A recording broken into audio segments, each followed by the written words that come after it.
Our project focuses on cognitive biases in decision-making.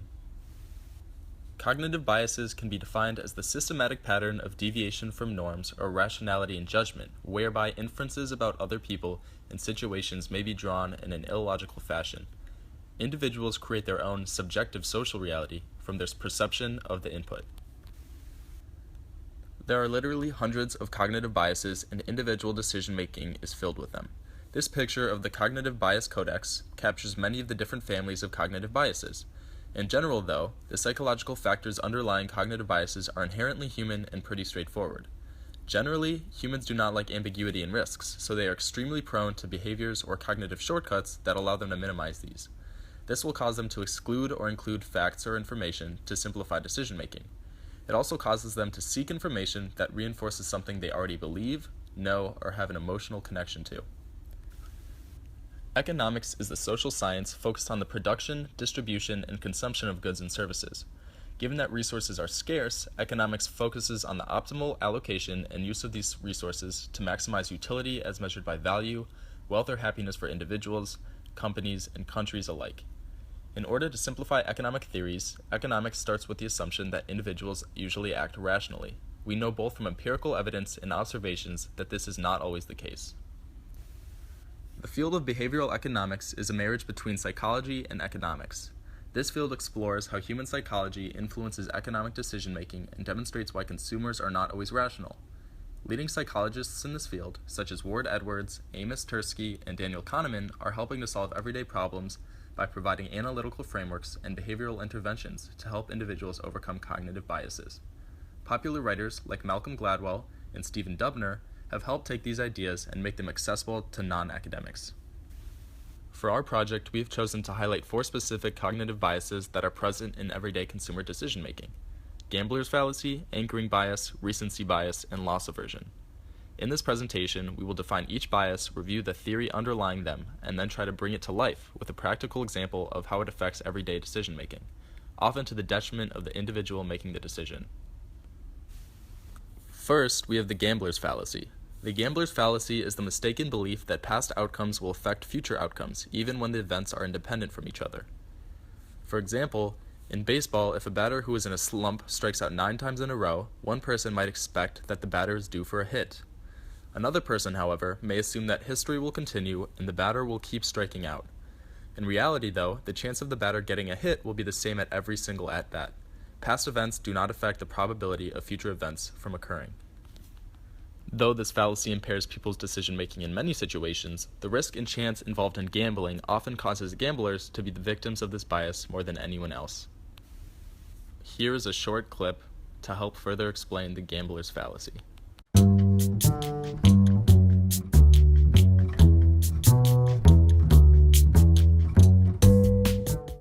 You've watched that coin flip 9 times. Heads, tails, then heads again, then tails, tails, tails, tails, tails, tails, and what's going to come up next? Tails has been having a pretty good run, so it must be another tails. Or are we due for another heads? There are patterns everywhere in the universe, and our brain is very good at recognising them. Perhaps too good. You can readily see patterns that just aren't there. In truth, there is a 50% chance of heads and a 50% chance of tails after every toss. It doesn't matter what came before, and luck doesn't come into it. At all. But it's hard to shake that feeling that there's a pattern in there somewhere, if only we look hard enough. This is called the gambler's fallacy, our assumption that probability changes depending on past results. And this may explain why casinos make so much money. Anchoring bias is when someone relies solely on one trait to make a decision. We see countless examples every day of people doing this when buying anything such as cars, clothes, and electronics. People deviate from any other factor that could possibly be vital in the process of making a decision. An example of anchoring bias is when someone is trying to make a decision on buying a new laptop, and they have the mindset that old computers are slow and break easily. Therefore, if this person were to look for a new laptop to buy, he or she would avoid and not spend any time looking at an old computer, no matter how fast or strongly built it was. This could relate to how people make decisions on the stock market. For example, if word spread that a certain business is failing, this would stop most people, if not all, from investing in the company ever again. Next, we are going to talk about recency bias. Skeptics Dictionary defines recency bias as the tendency to think that trends and patterns we observe in the recent past will continue in the future. People tend to do this when predicting the weather or the stock market. Though at times these estimates seem to be correct some of the time when referring to short-term periods, but when predicting long periods of these observations, they are almost never right.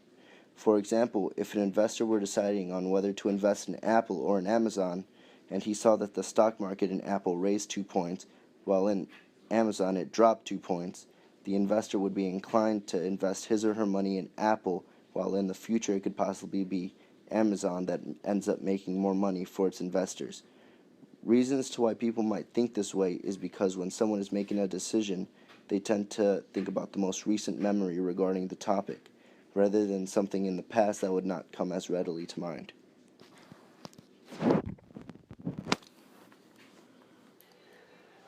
In this presentation, we have highlighted 4 common cognitive biases that enter into everyday decision making. While we chose to explain these biases using theory and games, cognitive biases have real-world consequences for consumers every day. Here are a few everyday examples of how cognitive biases impair our decision making. First, take the gambler's fallacy, which can cause people to see patterns where patterns do not exist by linking events that are statistically independent. People often assume that when one event follows another, the two are related. Take, for example, what happens when people are taking medicine after suffering an illness. They assume that if they got better, then it was the medicine that cured them. When new drugs are formulated, however, careful testing is required using double-blind tests to ensure that it's an actual drug that is helping to alleviate the patient's sickness as opposed to a placebo effect. Next, take recency bias. This is a type of cognitive bias that affects hiring and promotion decisions all the time in the workplace. Imagine for a minute that you have 2 employees who are vying for a promotion. Employee A just completed an assignment where she received stellar results and positive feedback. Employee B completed another assignment where she received less positive feedback. You might be naturally inclined to give employee A the promotion. If, however, you look back over the last 3 years of their respective careers, you might have discovered that employee A and employee B's recent experience were both outliers. In reality, employee B had been the most consistently higher performer. Making the wrong promotion decision could negatively affect the performance of the company. The third cognitive bias we discussed was anchoring bias. This was a bias that affects real-world negotiations all the time. When you go to buy a new car, the sticker on the window prominently displays the car's price. This price then becomes an anchor. The price sets an anchor in the consumer's mind about what the car is worth, when in reality the manufacturer is maybe overvaluing the car to the consumer's other choices. For the average car buyer, this heavily influences what a consumer thinks a fair price for a car is. In reality, the price is an anchor and does not truly reflect what the car should be worth to a consumer versus their alternatives. Finally, take loss aversion. This cognitive bias affects very important decisions we take in our lives. For example, think about saving for retirement. Consumers are encouraged to set aside money each month in their retirement accounts. Over time, these investments grow thanks to the power of compounding and tax advantages the governments give to retirement accounts. If consumers suffer from loss aversion, they will take too little risk in their portfolio of investments and will not have sufficient funds in their retirement account when they want to retire. Too much risk can be a problem as well. The key to investing is to have a portfolio that balances risk and reward to ensure that consumers can get a healthy return on their investments with the appropriate level of risk. Humans are prone to all sorts of cognitive biases in part because of how our brain is developed biologically and in part because decision making is often influenced by emotion and rarely completely rational. Learning to challenge these cognitive biases will have a profound impact in rationalizing and improving our decisions in the real world.